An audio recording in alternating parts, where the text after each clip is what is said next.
Nos enfants sont en danger. Et je ne dis pas ça à la légère. Aujourd'hui, je suis ici pour lancer un cri d'alarme. J'ai récemment découvert, par le plus grand des hasards, une réalité répugnante qui met nos enfants, nos ados, entre les griffes de prédateurs sexuels, tout simplement pour s'enrichir. C'est scandaleux, mais c'est la triste réalité. Restez avec moi jusqu'au bout de cette vidéo, car je vais vous expliquer exactement ce qui se passe et surtout ce que nous pouvons faire pour protéger nos enfants. Si vous ne me connaissez pas, je suis Béatrice, la créatrice de la chaîne Maman P. Et dans une société de plus en plus violente envers nos enfants, je suis résolument pro-enfant. Alors n'hésitez pas à partager cette vidéo, à vous abonner, à la commenter pour lui donner encore plus de visibilité et pour partager ce message crucial. Alors bien sûr, je suis consciente que nous ne vivons pas dans un monde de bisounours. Chaque jour, des affaires de disparition tragiques, d'accidents, d'agressions sont mises en lumière dans nos médias. Notre société est violente, c'est un fait. Et en tant que parents, eh bien, il est de notre devoir de protéger nos enfants. Aujourd'hui, je veux vous parler d'un danger de plus en plus grand. Un danger qui se cache derrière les écrans, dans l'ombre des réseaux sociaux. Avec Internet, il est devenu incroyablement facile de masquer son identité et de s'approcher de nos enfants. Le développement de l'intelligence artificielle, des technologies de clonage vocal, permettent des merveilles, mais ouvrent également la porte à des horreurs inimaginables.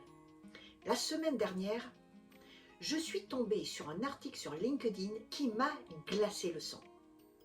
Cet article portait sur un site de rencontres pour adolescents. Enfin, adolescents de 13 à 25 ans. L'auteur expliquait avoir créé un profil en prétendant avoir 14 ans. Aucune vérification d'identité. Aucune photo. Et moins d'une heure plus tard, elle recevait des propositions proprement indécentes d'hommes nettement plus âgés que 25 ans. Alors j'ai décidé de partager cet article parce que je pense que tous les parents doivent être informés du danger que représente ce site. Sur LinkedIn, il y a énormément de professionnels et beaucoup de parents. Et le lendemain, quand j'ai voulu retrouver, eh bien le post avait disparu. Effacé, introuvable. Donc cela m'a poussé à chercher à en savoir plus. Et j'ai découvert le site en question. Rencontre-ado. Ce site créé en 2006 est basé en Belgique et se présente comme le meilleur endroit pour trouver l'amour ou des amis. Mais derrière cette façade se cache un danger bien réel. Le site a été signalé à plusieurs reprises à Pharos, le portail officiel de signalement des contenus illicites sur Internet, avec plus de 400 signalements en août 2023. Rencontre Ado, en fait, offre une messagerie privée qui, normalement, exige l'accord parental pour l'inscription des adolescents mineurs et recommande aux parents de surveiller l'activité de leurs enfants. Mais ça, c'est du blabla. Parce que de nombreux journalistes ont pu s'inscrire sans aucune difficulté et ont rapidement été confrontés à des propositions choquantes. Et en voici quelques exemples. Et comme tu peux le constater, nous sommes très loin des 25 ans. C'est juste immonde. Parce que désolé, mais pour moi, il ne peut pas y avoir d'histoire d'amour entre un ado de 13 ans et un adulte de 25, 30 ou même plus de 40 ans. Ça n'a rien d'un conte de fées et ce n'est absolument pas glamour. C'est juste un détournement de mineurs, une véritable agression. Et le créateur du site, Thomas Mester, a justifié l'inscription des jeunes jusqu'à 25 ans en arguant que l'adolescence ne se termine plus vraiment à 18 ans parce que les jeunes restent de plus en plus tard chez leurs parents. Non mais de qui se moque-t-on? Il a également évoqué des raisons financières liées à la publicité. C'est une question de profit.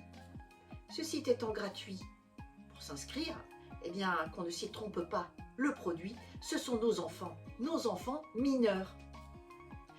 Ils attirent des hommes plus âgés et la véritable cible de ce site. Donc je me suis rendue sur le site pour constater par moi-même. Et j'ai été consternée par ce que j'ai vu. Je n'ai même pas eu besoin de m'inscrire. En fait, quand on descend, eh bien, on peut voir les derniers messages. Et cela, c'est ce qui est proposé à nos ados, à nos enfants. Mais ça me rend dingue. Parce que je n'ai jamais entendu parler de ce site. Peu de médias en ont parlé. Et vous, étiez-vous au courant? Est-ce que vous avez déjà entendu parler de ce site? Dites-le moi en commentaire, parce que vraiment là, je veux savoir. On met en place tellement de mesures pour la sécurité routière et c'est justifié à 200%.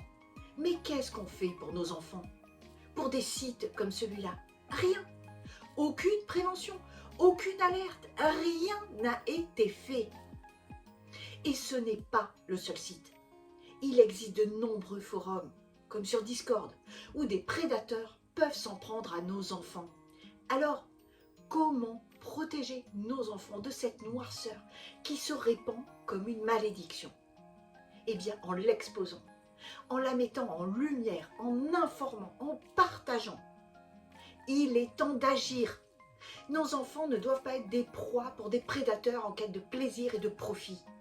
Il est impératif de prendre des mesures concrètes pour protéger nos enfants en ligne. La première étape, c'est vraiment d'éduquer et de sensibiliser, d'informer nos enfants des dangers potentiels des réseaux sociaux, des technologies de manipulation. Et puis, il est important d'établir une relation de confiance pour qu'ils se sentent libres de nous partager leurs activités en ligne. C'est ce que je mets en place avec mes enfants, pour qu'ils puissent me parler sans avoir peur d'être punis. Et puis, il faut surveiller et superviser, assurer une surveillance active de ces activités en ligne de nos enfants et d'établir des règles claires sur l'utilisation des réseaux sociaux. Personnellement, lorsque mon fils était beaucoup plus jeune, et pour ma fille, il est hors de question qu'il s'inscrive à un réseau social, à un forum, quel qu'il soit, sans que je sois en copie, sans que je n'ai moi-même accès à tous les échanges, de façon à ce que je puisse intervenir. C'est une relation de confiance, je ne vais pas les gronder, mais je veux savoir pour pouvoir les protéger. Et puis, le troisième point, limiter le temps d'écran. Un équilibre sain entre la vie en ligne et la vie hors ligne. Et c'est juste essentiel pour le bien-être mental et émotionnel de nos enfants. Ensuite, il y a l'utilisation des filtres et des contrôles parentaux. Utiliser des logiciels de contrôle parental pour limiter l'accès à des contenus inappropriés et surveiller l'utilisation des réseaux sociaux. Il y a énormément d'outils. La plupart des antivirus maintenant proposent des systèmes de contrôle parental. Alors tous ces outils, c'est très bien, mais rien ne va remplacer la vigilance des parents. Votre vigilance. Un point important également, c'est d'enseigner la cybersécurité, de leur apprendre les bonnes pratiques de sécurité en ligne pour qu'ils naviguent en toute sécurité dans le monde numérique. Mais pour ça, il faut aussi que nous soyons informés des dangers réels et que nous soyons aussi formés. Et puis, il faut aussi les aider et leur apprendre à utiliser les outils de confidentialité. Aidez vos enfants à configurer les paramètres de confidentialité de leur compte, quels qu'ils soient, pour leur apprendre et les aider à protéger leur vie privée en ligne et l'accès à leur contenu. Nos enfants méritent un environnement en ligne sûr et sain. Ils méritent notre protection. Agissons maintenant pour les protéger de cette menace insidieuse qui se répand comme un poison. Toutes ces mesures, qui sont juste indispensables, peuvent sembler étouffantes et paternalistes à nos enfants. C'est pourquoi il est vraiment important de dialoguer, de leur expliquer, en toute transparence et avec des mots adaptés à leur âge, nos craintes et pourquoi nous ne pouvons pas leur laisser autant de liberté qu'ils le souhaitent sur Internet. Personnellement, c'est difficile de devoir inculquer la peur à mes enfants, même si c'est pour les garder en sécurité. Car pour moi, c'est leur enlever une part d'innocence et d'insouciance. Alors, maintenant que nous sommes conscients de ce danger qui guette nos enfants dans l'ombre d'Internet, il est temps d'agir. Ne laissons pas nos enfants être la proie facile de prédateurs sans scrupules. Nous avons le pouvoir de les protéger. Alors je vous encourage à mettre en pratique les conseils que je vous ai partagés aujourd'hui. Éduquer nos enfants sur les dangers des réseaux sociaux et des interactions en ligne. On ne partage pas inopinément des photos, des adresses, des numéros de téléphone. Surveillons leurs activités en ligne de manière proactive et instaurons des règles claires. Nous devons être informés de ce qu'ils font. Limitez leur temps d'écran pour favoriser un équilibre entre le virtuel et le réel. Utilisez les outils de contrôle parental et les filtres pour leur sécurité. Enseignons-leur les bonnes pratiques de cybersécurité.